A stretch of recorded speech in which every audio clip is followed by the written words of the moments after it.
What is the strangest experience you have had with a friend's parent? I was 12 the first time I went to Danny's house. We'd become friends that year at school, mostly bonding over video games and comic books. His place was about a 10-minute walk from mine, close enough that I could get there on foot after school without needing a ride. I remember the first time I met his mom, I thought she was just quiet. She didn't say much, offered me juice, smiled, then went and sat in the kitchen for the rest of the afternoon. Nothing weird, not then.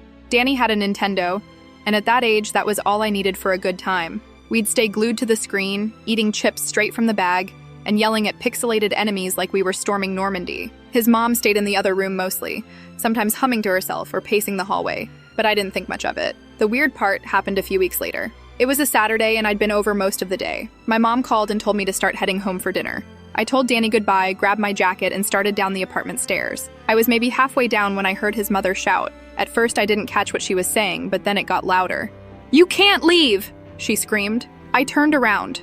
She was standing at the top of the stairs barefoot, hair kind of wild, arms half outstretched like she was about to chase me. Her eyes were wide, terrified, or maybe furious, I couldn't tell. Just this guttural panic in her voice. "Don't leave! You can't leave now!" I didn't know what to do.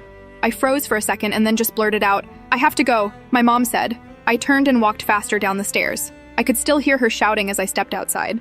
Not words anymore, just noise. When I got home, I told my parents. My dad was silent, my mom just gave this weird kind of sigh and looked at him.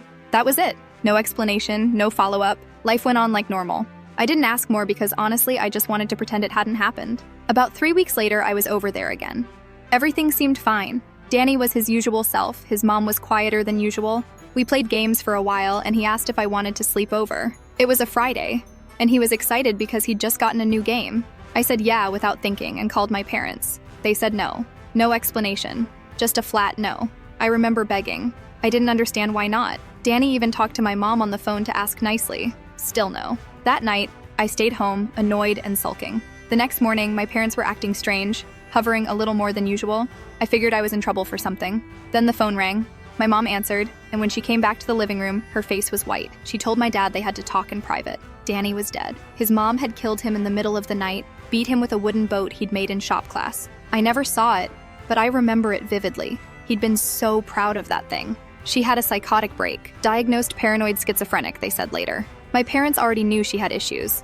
They told me only after, once the funeral had happened, once the news reports died down.